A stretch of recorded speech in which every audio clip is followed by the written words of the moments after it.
The evening air was tinged with anticipation as Samuel tightened his tie, adjusting it meticulously in the mirror. Sophia, across the room, delicately zipped up her dress, her fingers trembling slightly from excitement. Tonight was a special night, a night they had planned for months. Mekon, their youngest, was turning 10, and they had saved every spare dollar to celebrate his birthday at one of the finest restaurants in the city. It was a rare treat, and the family had been buzzing with excitement all day. As they stepped into the warm, inviting ambience of the restaurant, their moods were buoyant, buoyed by the idea of an unforgettable evening. The hostess led them to a table in the center of the dining room, right next to a group of well-dressed patrons who appeared to be in high spirits. Sophia noticed the glances first, subtle, then lingering. She ignored them at first, focusing on the joy radiating from Mekon as he took his seat, but the glances grew more frequent, more pointed. The group at the neighboring table exchanged whispers, followed by chuckles that sent a chill down Sophia's spine.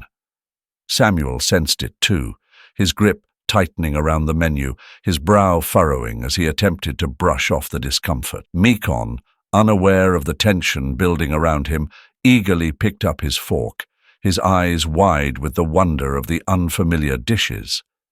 He reached for his glass of water, but in his excitement, his small hand knocked over the sauce on the edge of his plate. A single drop splattered onto the hand of the woman seated nearby.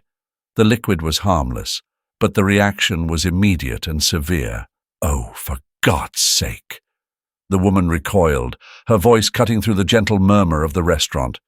She glared at Mekon with a look of pure disdain, her eyes narrowing as if she had been personally affronted. "Can you not control yourself?"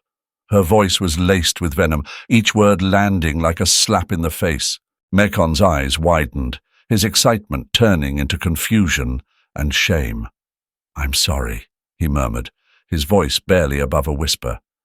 "Sorry?" the woman scoffed. "You people are always sorry, aren't you? But you never learn, do you? It's bad enough you're here, ruining everyone's evening, and now you're spilling things like a little animal." The table fell silent.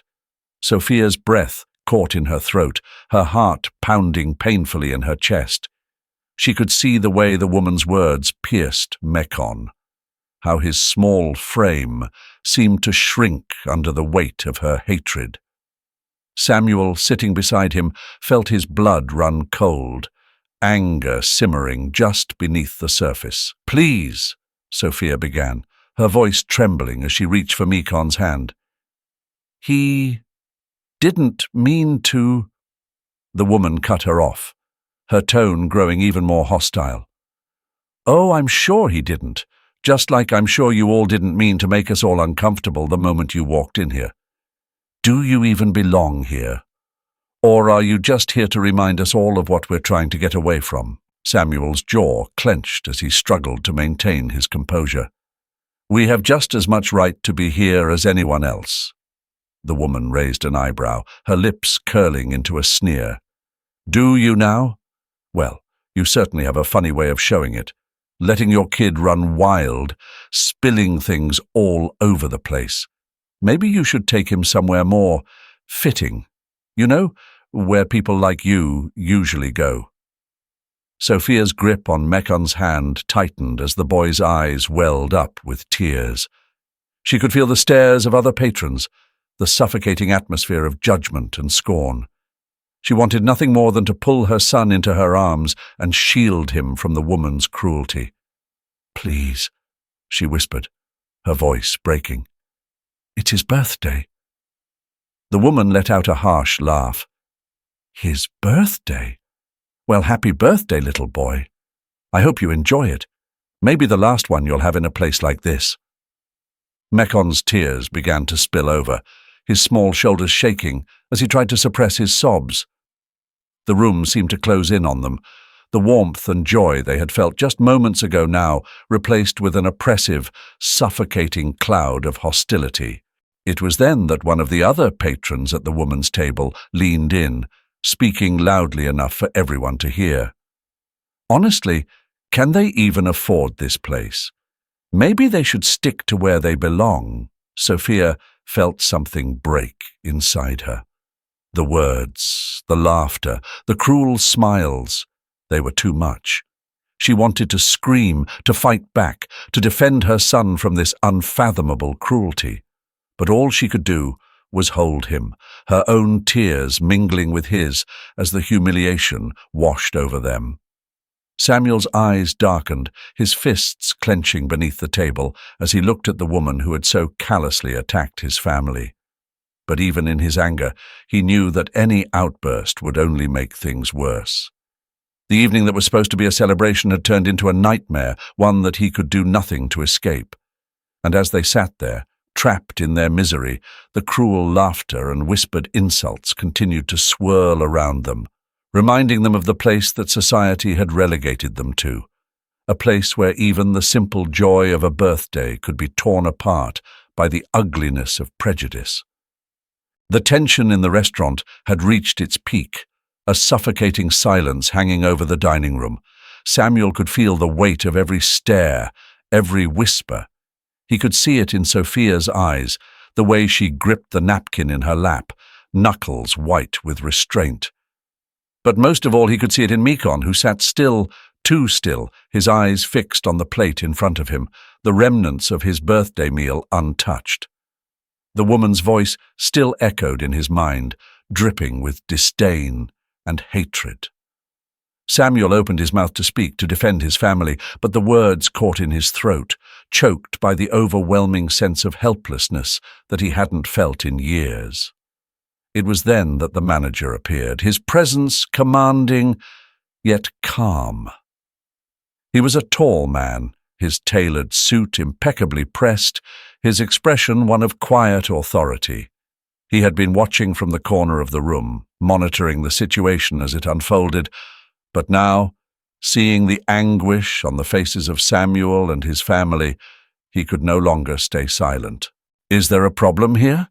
the manager asked, his voice measured, though it carried a weight that made the nearby tables quiet.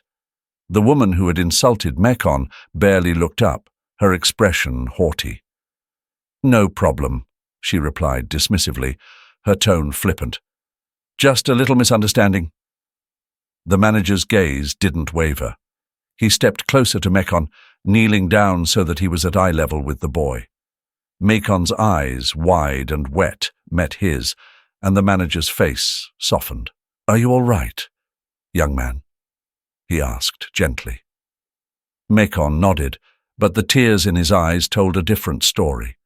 The manager reached into his pocket, pulling out a clean handkerchief, and offered it to Mekon, who took it hesitantly. "It's okay," the manager said softly, giving Mekon a reassuring smile. "You've done nothing wrong." He then rose to his full height, his demeanor shifting back to one of authority. "As for you," he said, turning to the woman and her companions, his tone now cold, "your behavior is not acceptable in this establishment. We do not tolerate any form of discrimination here." The woman bristled, her eyes narrowing. "You can't be serious," she snapped. "We've been customers here for years." "And we appreciate your business," the manager replied, his voice steady, "but that does not excuse your actions. I'm asking you to leave, immediately." A hush fell over the room. The woman's companions exchanged uneasy glances, and it became clear that they weren't going to argue. The manager's authority was absolute, and after a moment of tense silence, they rose from their seats, muttering under their breaths as they collected their belongings. As they left, one of the other diners discreetly lifted their phone, recording the entire scene. Samuel watched, his chest tightening with a mix of relief and disbelief. He hadn't expected anyone to stand up for them, let alone the manager of a high-end restaurant.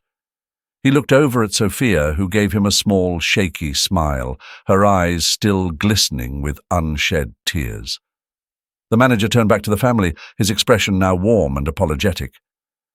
"I'm deeply sorry for what just happened," he said. "Please allow me to make it up to you." He gestured to the staff, who quickly began preparing a special dessert cart, complete with a large, beautifully decorated birthday cake.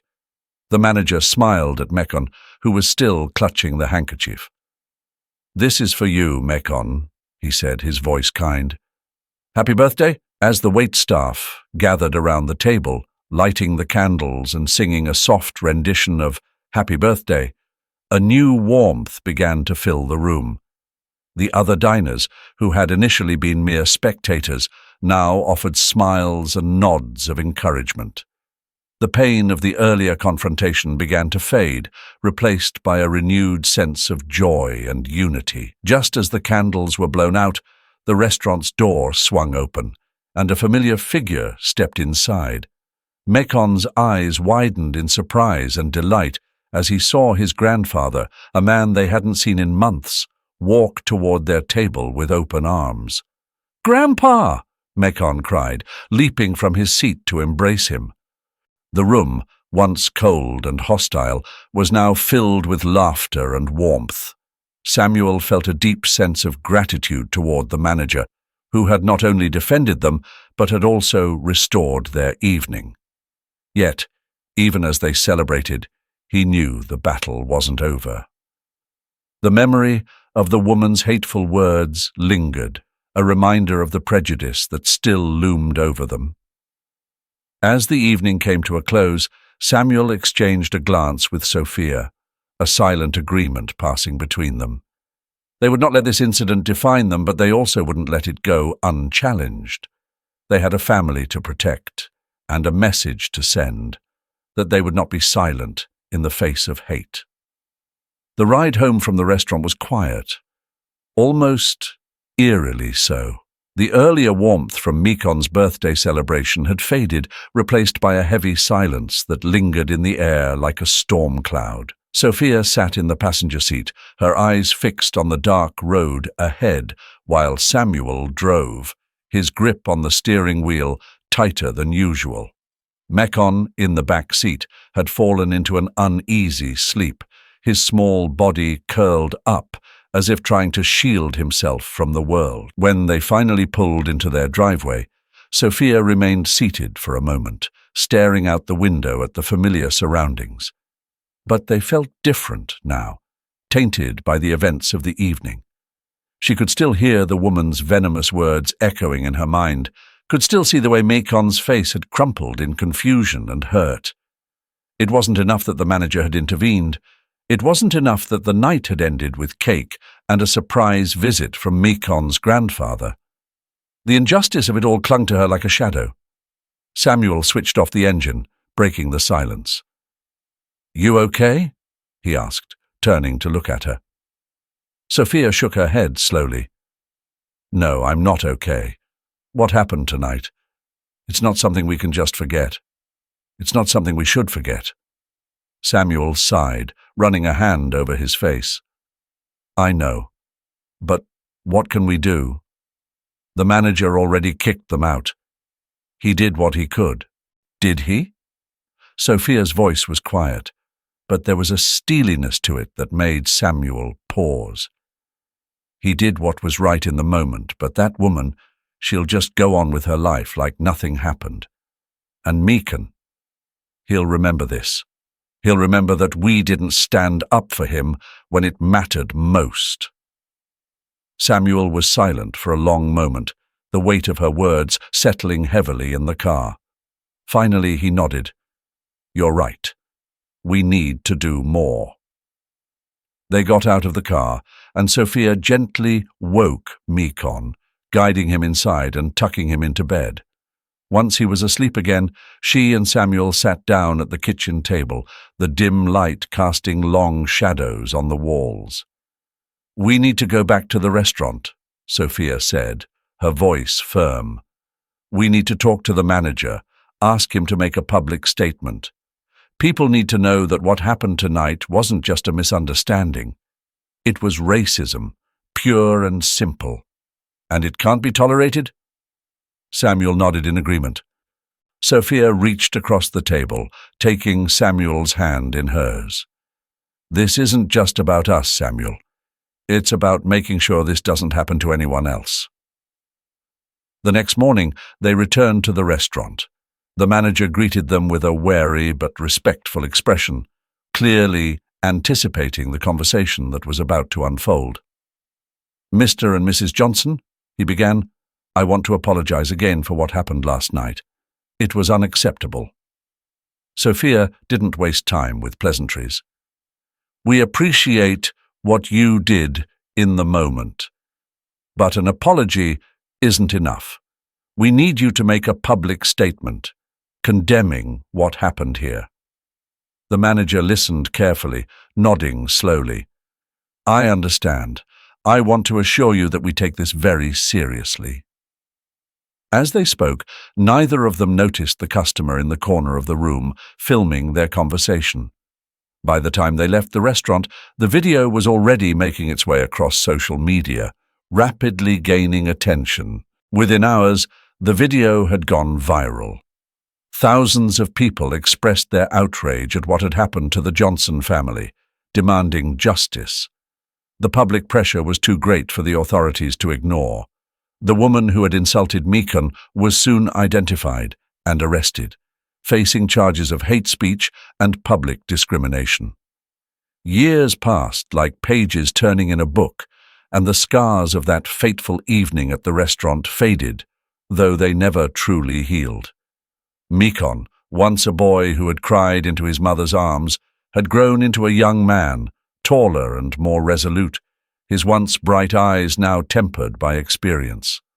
The memory of that night had etched itself into his character, shaping him into someone who carried both the weight of his past and the determination to rise above it. Samuel and Sophia watched with pride as their son matured, his spirit unbroken despite the world's attempts to dim it. They had worked tirelessly to provide for their family, pushing through hardships and discrimination with the hope that Mekon and his brothers would have a better future. Their sacrifices had paid off, and Mekon was now ready to take the next step in his journey: college. The day Mekon left for university was bittersweet. Sophia fussed over him, smoothing the collar of his shirt while Samuel stood by, offering silent support. Mekon had been accepted into a prestigious institution, one that promised opportunities his parents could only dream of. Yet beneath the surface of their pride, there was an undercurrent of worry. Would the world beyond their home be kind to him? Would he face the same hatred that had once marred his childhood? As Mekon arrived on campus, the new world opened up before him, a place filled with diversity and potential, but also with challenges. He walked through the corridors, his heart beating with a mix of excitement and apprehension. The university was a far cry from the small community he had grown up in, and he knew he would have to navigate this new environment with the same resilience that had carried him through before. Despite the uncertainties, Mekon felt a quiet confidence. He had learned from his parents' strength, from the lessons of his past, and he was determined to make the most of this opportunity. College was not just a place for academic growth. It was a proving ground, a place where he would define himself, not just as a student, but as a man ready to take on the world. With each step he took, Mekon knew he was walking into a new chapter of his life, one where the past would no longer hold him back, but rather push him forward toward a future he was ready to embrace. The early autumn breeze swept across the small, aging house that had seen better days. Samuel, now older and wearier, sat at the kitchen table, staring blankly at the stack of bills in front of him. Each envelope felt heavier than the last, each number etched into his mind like a reminder of his inability to protect his family from the encroaching darkness. Sophia's illness had come out of nowhere, striking with a ferocity that left no room for recovery. The doctors had been vague. A rare condition, they'd said, followed by medical terms that only deepened Samuel's sense of helplessness. The treatments were expensive, far beyond what his modest income as a store clerk could afford. Samuel had already taken on extra shifts, waking up before dawn and returning long after dark. But it was never enough. The weight of the world seemed to rest on his shoulders, pressing him deeper into despair.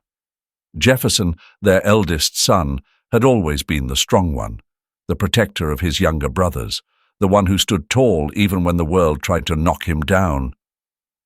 But as he watched his mother's health deteriorate and his father break under the pressure, something inside him began to unravel. He saw the pain in his father's eyes, the silent suffering in Sophia's labored breaths, and he knew he had to do something. But what? The job market was bleak, and opportunities for a young black man with no college degree were few and far between. The system wasn't designed to help people like him. It was built to keep them in their place. Jefferson had spent years watching his parents struggle against the tide, and he swore he wouldn't let them drown. It started with small, desperate thoughts. How much was too much to risk for his family's survival? The line between right and wrong blurred in his mind as the days passed, each one more suffocating than the last. He began to hear whispers from old acquaintances, people who knew how to get money fast, no questions asked. Jefferson resisted at first, clinging to the values his parents had instilled in him. But as Sophia's condition worsened, so did his resolve. One cold night, Jefferson made his choice. The decision weighed heavily on him as he slipped out of the house, the echoes of his father's voice in the back of his mind, warning him of the dangers that lay ahead. But desperation was a powerful force, and Jefferson convinced himself that this was the only way to save his mother. He told himself it would be quick, one job, one score, and then he'd be done. But it was never that simple. The robbery was supposed to be clean, no violence, no complications, just in and out, with enough money to pay for Sophia's treatment. But things spiraled out of control the moment they entered the bank. The panic in the eyes of the teller, the shrill sound of the alarm, and the chaos that ensued as Jefferson and his accomplices tried to flee.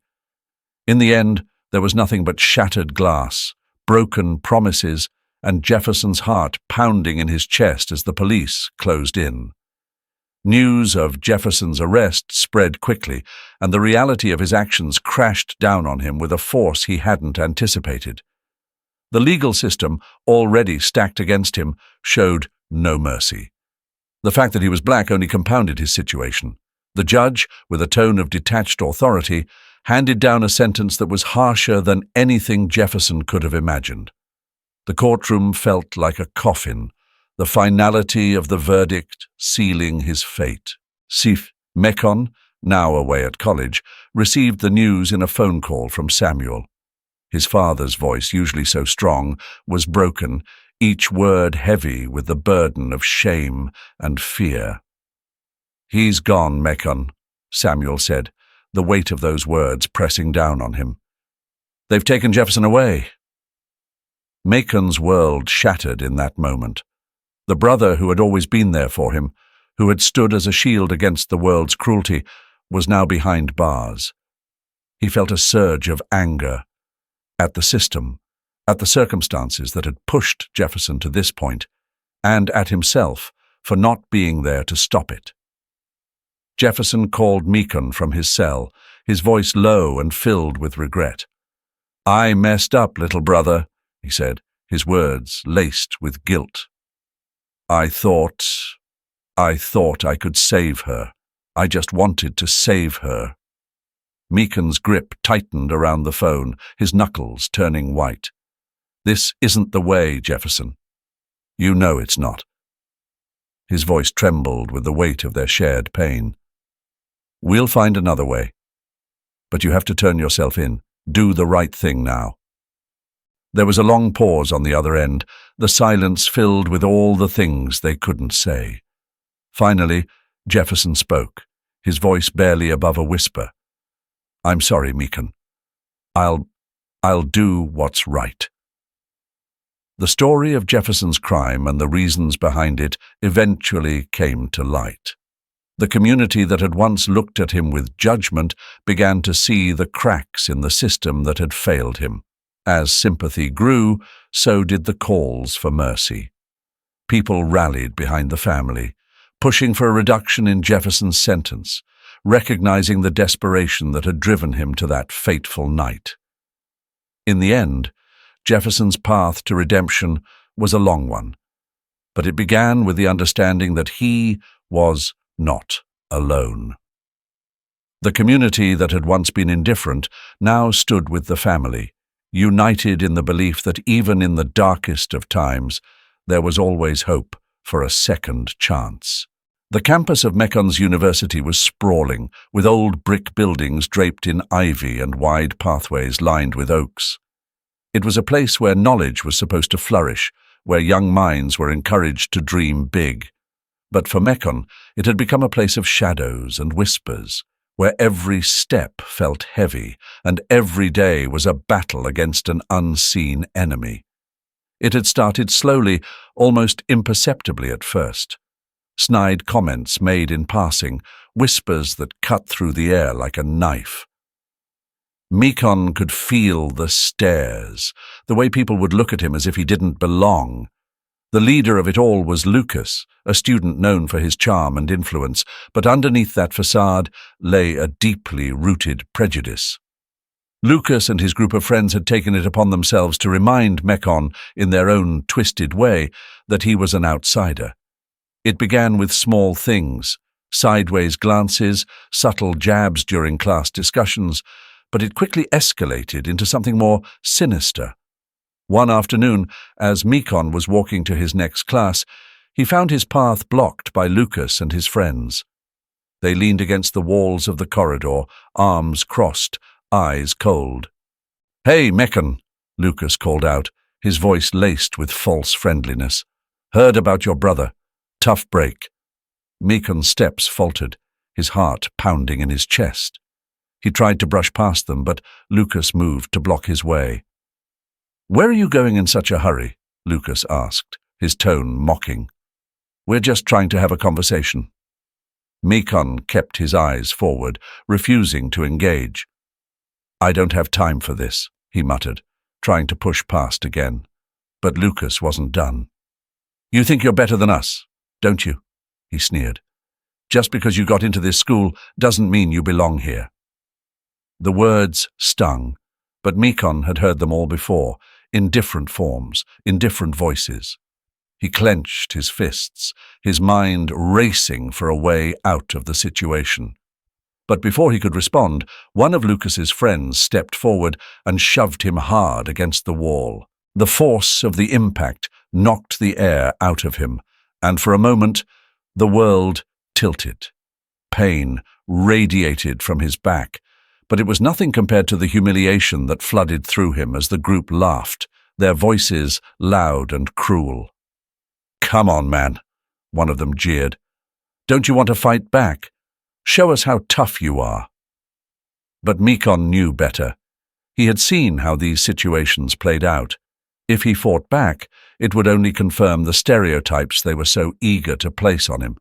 It would give them exactly what they wanted, a reason to push him further into the margins. "Leave him alone." The voice cut through the laughter, sharp and commanding. Alice stepped forward, her eyes blazing with anger. She was small, but her presence was fierce, and she stood between Mekon and the group, her stance protective.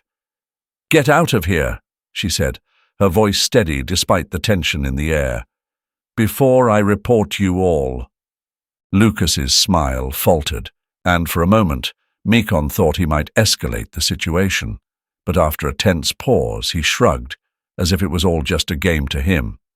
"Fine," he said, holding up his hands in mock surrender. "We were just having a little fun." With that, they dispersed, their laughter echoing down the hall as they walked away. Mekon leaned against the wall, trying to steady his breathing, his hands shaking. Alice turned to him, her expression softening. "Are you okay?" Mikon nodded, but the truth was he wasn't. He felt drained, every ounce of energy sapped from him. I don't know if I can keep doing this," he admitted, his voice barely above a whisper. Alice placed a hand on his arm, her grip gentle but firm.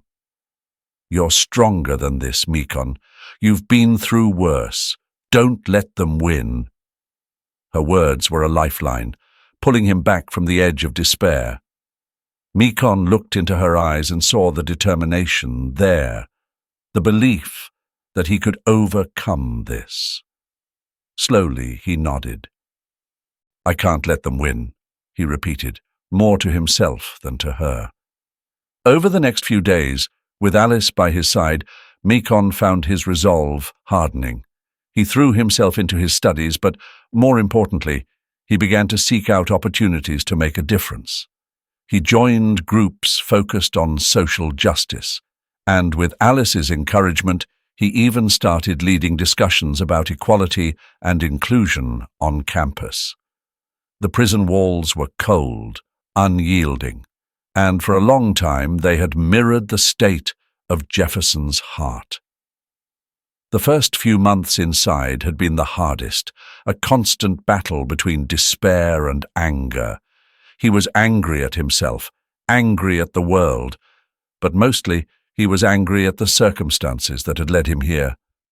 The days blurred together, each one indistinguishable from the last, a monotonous rhythm that threatened to break his spirit. But then something began to change. It started with the letters from home. Short notes at first, then longer ones. Sophia's careful handwriting filled the pages with news of the family, reminders of their love and support. Samuel's words were fewer but equally powerful, encouraging Jefferson to stay strong, to believe that this wasn't the end of his story. And Mikon, his little brother, wrote about school, about the challenges he faced, but also about his determination to make a difference. Those letters were like lifelines, pulling Jefferson out of the dark waters of self-pity. One day, after yet another visit from his parents, Jefferson made a decision. He couldn't let this be his legacy, couldn't let his story end in a prison cell. He needed to change, not just for himself, but for the people who still believed in him. The visits from Samuel and Sophia became more frequent, and with each one, Jefferson could see the change in their eyes, a cautious hope that maybe, just maybe, he was turning a corner. Samuel, though still reserved, would sometimes allow a small smile to break through, a sign of the pride he was beginning to feel once more. And Sophia, ever the optimist, never let a visit go by without telling Jefferson how much she believed in him. "I know it's hard, son," Samuel said during one visit, his voice steady but warm. "But you're doing the right thing. This is the beginning of something new." Jefferson nodded, the weight of his father's words sinking in. He wanted to be the man his family saw in him, the man he had once aspired to be, before everything went wrong. Mikon, meanwhile, was making strides of his own. College was challenging, especially after everything that had happened, but he refused to be beaten down. He threw himself into his studies and his activism, finding solace in the idea that he could help create a better world, not just for himself, but for others like him. His success at school wasn't just about grades.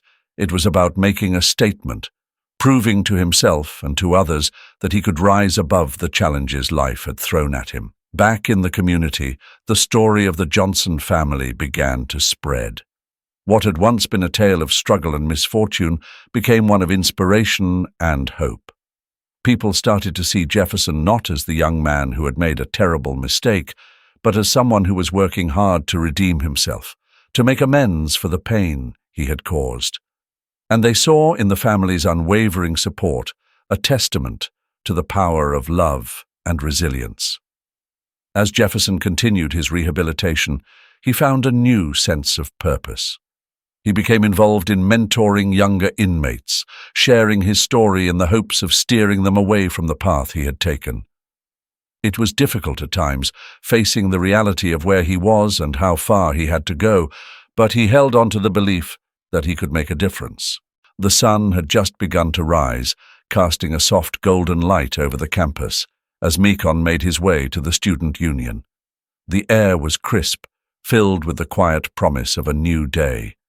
Mekon had grown accustomed to these early mornings, where the world seemed to belong only to him, a time to gather his thoughts before the rush of the day began. This morning, however, carried a different weight. The anticipation of what lay ahead was almost tangible. It had been a long journey, one marked by countless obstacles and quiet victories. Mekon had arrived at university with more than just academic ambitions. He had come with a mission. He wanted to prove something, not only to himself, but to the world that often saw him as an outsider. Over the past few years, he had done just that. His academic success was undeniable. Professors praised his insights, his dedication, and his ability to connect the dots in ways that others often overlooked. But it wasn't just his grades that had set him apart. Mekon had become a voice on campus, someone students looked up to, not because he was the loudest, but because he was consistent, reliable, and genuinely committed to making a difference.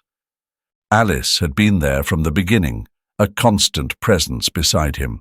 Together, they had formed a bond that was more than friendship, though neither of them had ever put it into words. They had spent countless nights working side by side, driven by a shared vision. One of their proudest achievements had been the establishment of a fund to support students facing financial difficulties. What had started as a modest idea quickly gained traction, growing into something much larger than they had anticipated. One evening, as they sat surrounded by stacks of paperwork, Alice looked at Mekon with a thoughtful expression. "You know," she said, her voice breaking the comfortable silence, "we've done something good here." Mekon glanced up, smiling slightly. "Yeah, I think we have. But it's more than just this fund," Alice continued, leaning back in her chair. "People see you, Mekon. They see what you're doing, what you stand for. It's inspiring." Mekon's smile faded into something more serious. "I just want to make a difference," he said quietly, "to give people a chance when they need it most. I know what it feels like to be on the edge." Alice reached across the table, her hand brushing against his. "You're doing that, and it's making a real impact." Their efforts hadn't gone unnoticed. The university administration had taken note of Mekon's work and the ripple effect it was having on the student body. As a result, the school began implementing more comprehensive financial support programs, inspired by the model Mekon and Alice had created. As Mekon and Alice's work gained recognition, the news of Jefferson's impending release from prison brought a new kind of hope to the Johnson family. The years had been long and difficult, but Jefferson's transformation had been nothing short of remarkable. He had taken full advantage of the educational opportunities offered in prison, earning his GED and participating in vocational training programs. He had become a mentor to other inmates, guiding them away from the mistakes he had made. The day of Jefferson's release was a day of quiet celebration.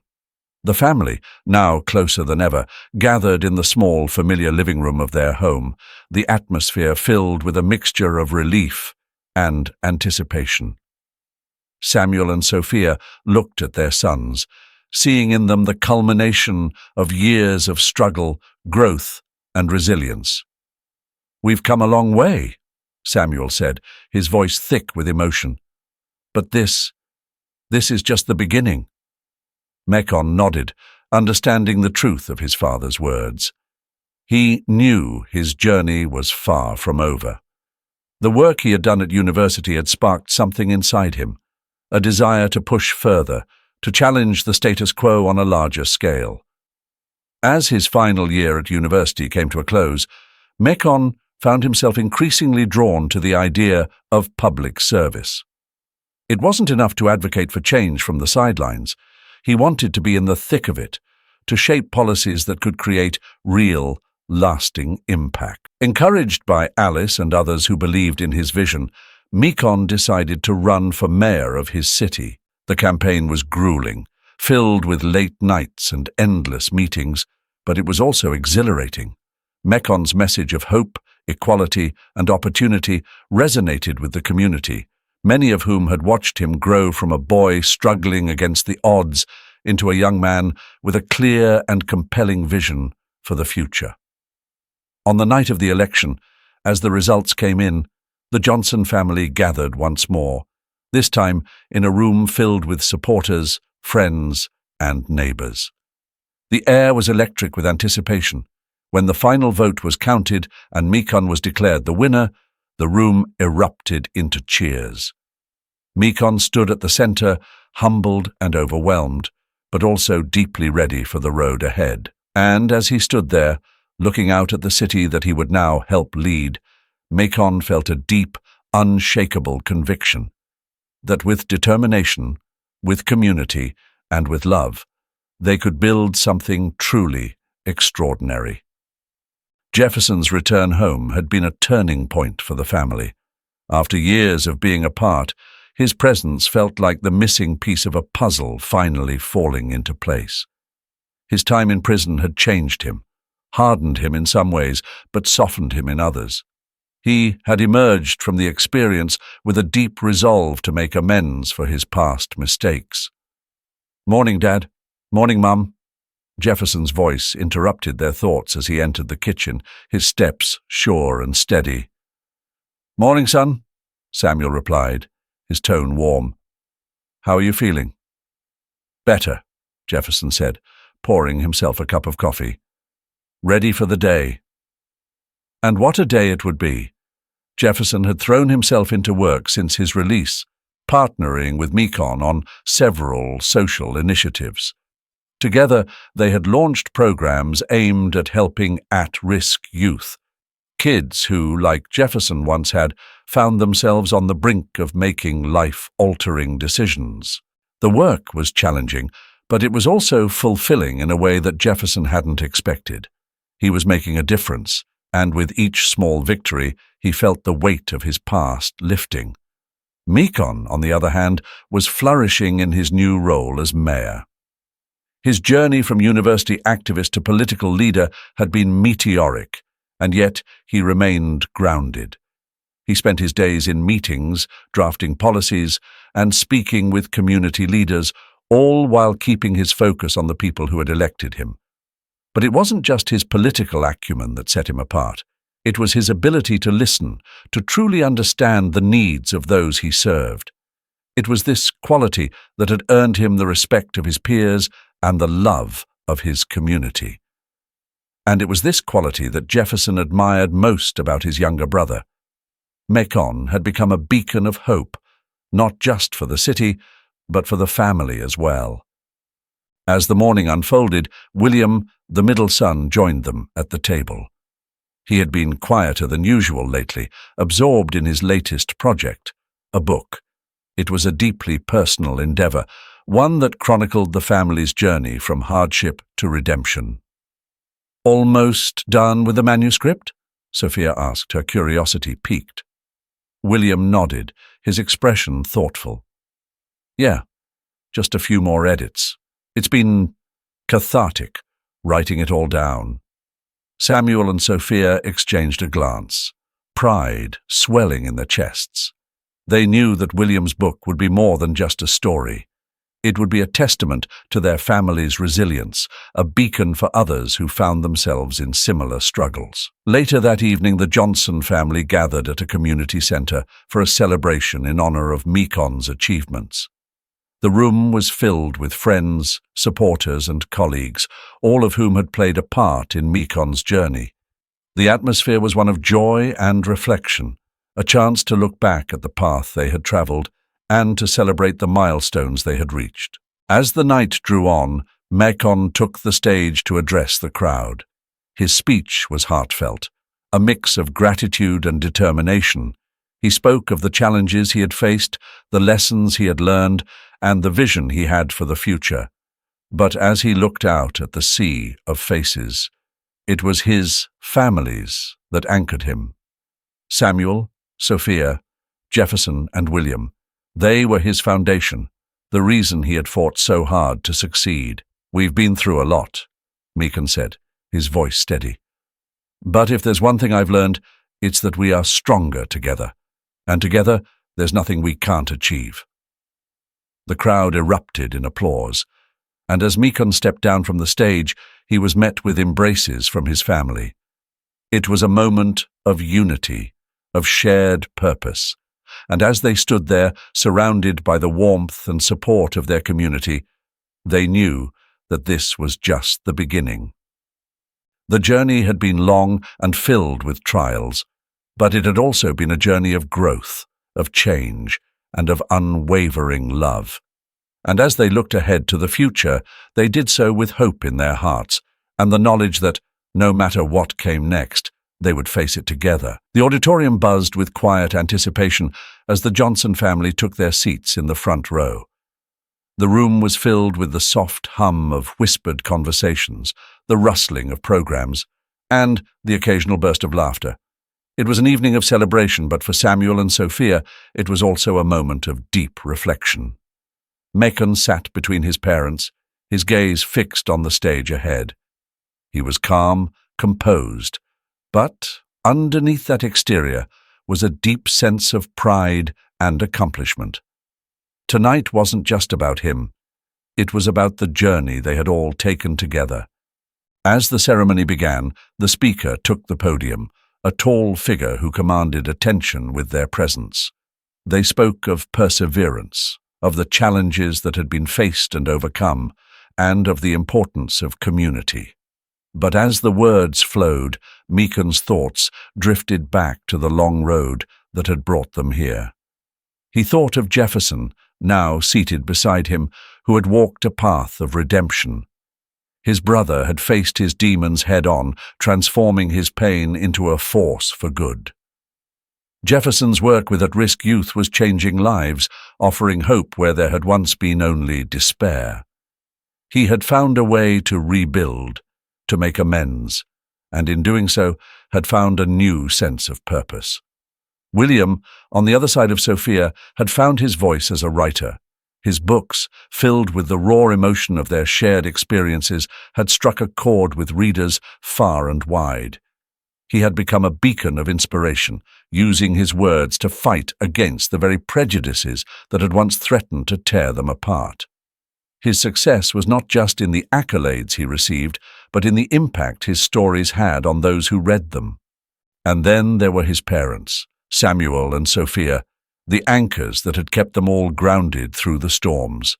Their quiet strength, their unwavering love, had been the foundation upon which everything else was built. Mekon knew that without them, none of this would have been possible. As the applause filled the room, Mekon felt a hand on his shoulder. He turned to see Samuel smiling at him, pride shining in his eyes.